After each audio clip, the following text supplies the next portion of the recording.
It is a diplomatic contradiction at the heart of American foreign policy right now.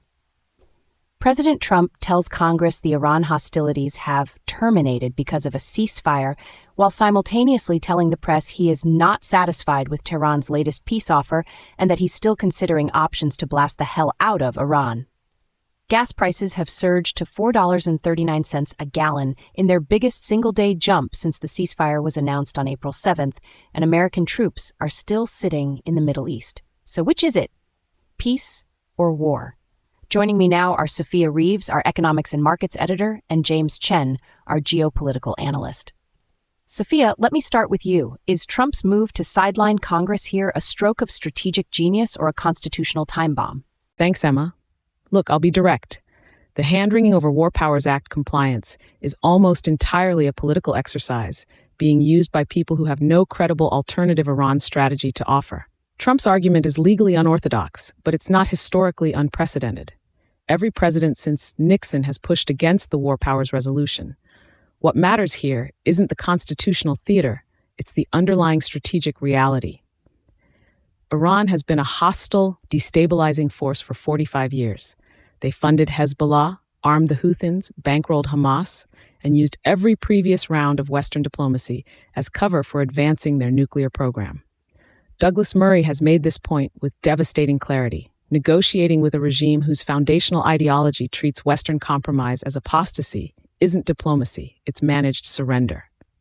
Trump maintaining military pressure while refusing to accept inadequate terms is, I'd argue, the only approach that has ever produced real concessions from Tehran. What concerns me is whether the administration has a clear endgame, because not satisfied without a defined threshold for satisfaction is not a strategy, it's a posture. But Sophia, here's what I want to push back on. Gas is at $4.39 a gallon. The Strait of Hormuz is effectively disrupted and British supply chains are reportedly cracking. Isn't the economic cost of this strategic posture being borne entirely by ordinary working people while Washington debates legal technicalities? And James, what's your take on this? Well, look, Sophia and I agree on the threat Iran poses, but I think she's glossing over something critically important here. National Review has actually been making a point that I think deserves more airtime. Trump's expansive claim of executive authority without congressional sanction isn't just a Trump problem, it's a precedent problem. The next progressive administration inherits every power Trump claims for himself today. Every expansion of unilateral executive war-making authority that feels justified now because the objective is sound becomes a loaded weapon available to whoever sits in the Oval Office in 4 years. And on the economics, $4.39 at the pump isn't an abstraction. The Strait of Hormuz moves roughly 20% of global oil supply. We're not in 1973 territory yet, but the directional risk is real. If this standoff extends another 3 months, the compounding price pressures on fuel, food, and consumer goods could erase the economic goodwill Trump has built with working-class voters faster than any Democratic attack ad ever could. I hear what James is saying, but with respect, that misses the point entirely. Yes, precedent matters. Yes, executive overreach is a long-term institutional risk. But you know what else creates catastrophic precedents? Letting Iran walk away from a moment of genuine military and diplomatic pressure because Washington got cold feet over process. We tried the multilateral congressional consensus approach. It was called the JCPOA. We gave Tehran $150 billion in sanctions relief. And what did we get? A more advanced nuclear program, more Houthi missiles, more Hezbollah financing. The process fetishists in the Senate didn't prevent conflict, they funded it. Trump is right to be unsatisfied. The Iranian proposal reportedly came through Pakistani intermediaries, and the contents haven't even been disclosed. You don't declare victory on a deal you haven't read. Here's what I want to know, because this feels like it's approaching a genuine inflection point.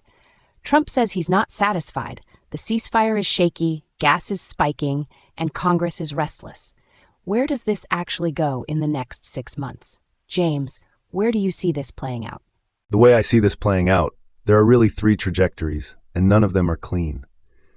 The best case is a negotiated framework where Trump can claim victory, verifiable nuclear constraints, concessions on proxy forces, and Iran gets enough sanctions relief to save face domestically.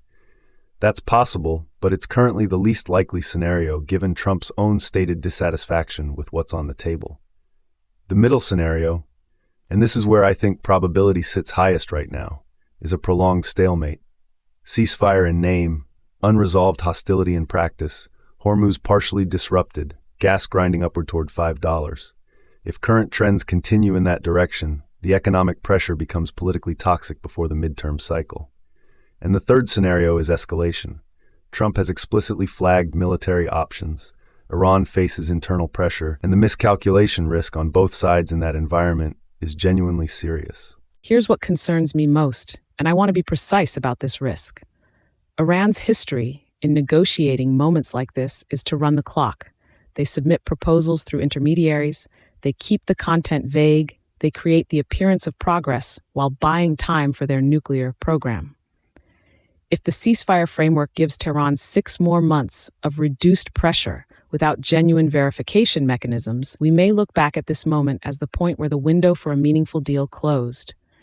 The trajectory suggests that every week of ambiguity works in Iran's favor, not America's.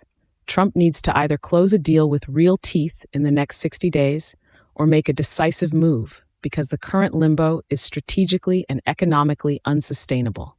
And frankly, the American people who are paying $4.39 at the pump right now deserve to know which one it's going to be. Gentlemen, ladies, extraordinary times. Sophia Reeves, James Chen, thank you both. One thing is absolutely certain tonight.